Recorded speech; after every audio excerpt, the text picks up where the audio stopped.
We're almost done with the Gospel of Mark, as we are in the heaviest parts of the Gospel right now. Mark chapter 15. Jesus faces Pilate. As soon as it was morning, having held a meeting with the elders, scribes, and the whole Sanhedrin, the chief priest tied Jesus up, led him away, and handed him over to Pilate. So Pilate asked him, "Are you the king of the Jews?" He answered him, "You say so." And the chief priest accused him of many things. Pilate questioned him again. "Are you going to answer? Look how many things they are accusing you of." But Jesus still did not answer. And so Pilate was amazed. Jesus or Barabbas. At the festival, Pilate used to release for the people a prisoner whom they requested. There was one named Barabbas, who was in prison with rebels who had committed murder during the rebellion. The crowd came up and began to ask Pilate to do for them as was his custom. Pilate answered them, "Do you want me to release the king of the Jews for you?" For he knew it was because of envy that the chief priest had handed him over.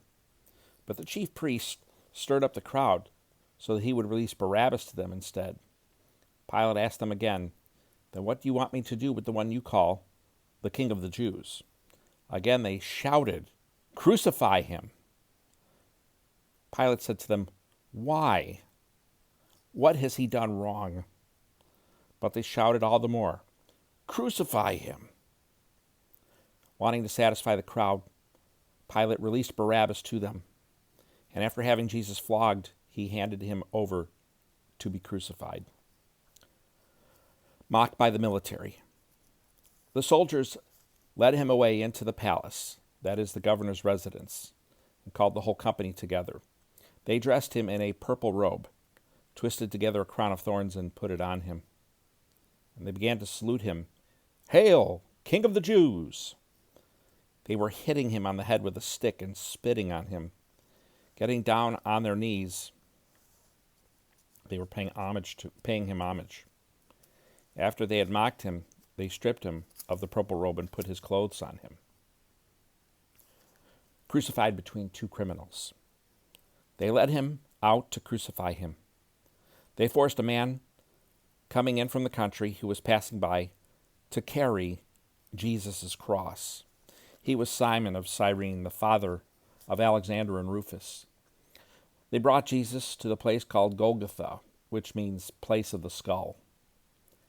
They tried to give him wine mixed with myrrh, but he did not take it.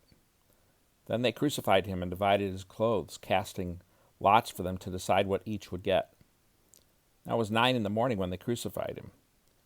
The inscription of the charge written against him was, "The King of the Jews."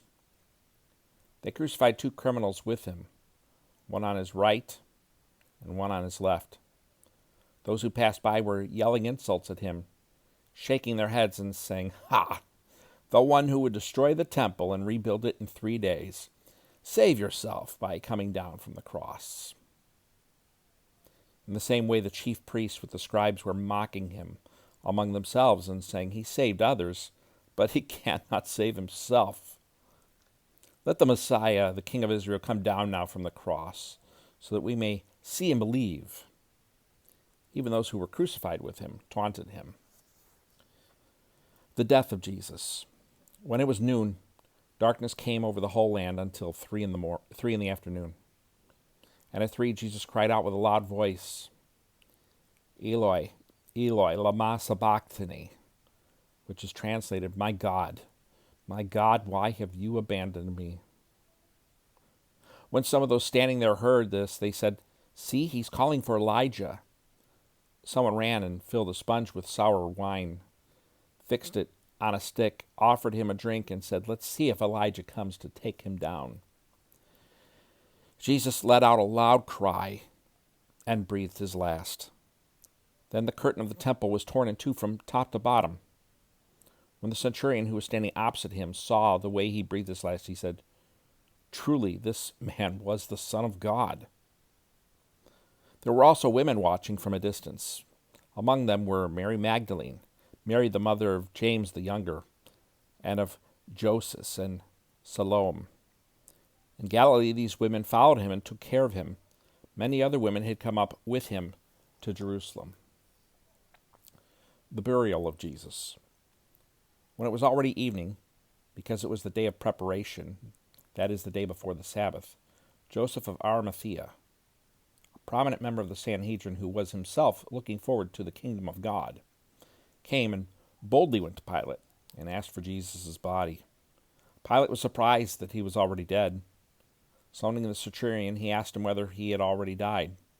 When he found out from the centurion, he gave the corpse to Joseph. After he bought some linen cloth, Joseph took him down and wrapped him in the linen. Then he laid him in a tomb cut out of the rock and rolled a stone against the entrance to the tomb. Mary Magdalene and Mary the mother of Joses were watching where he was laid. Mark chapter 15. What it's all about. Thanks for watching. Thanks for listening. Hope to see you back here tomorrow. Hope you have a wonderful day.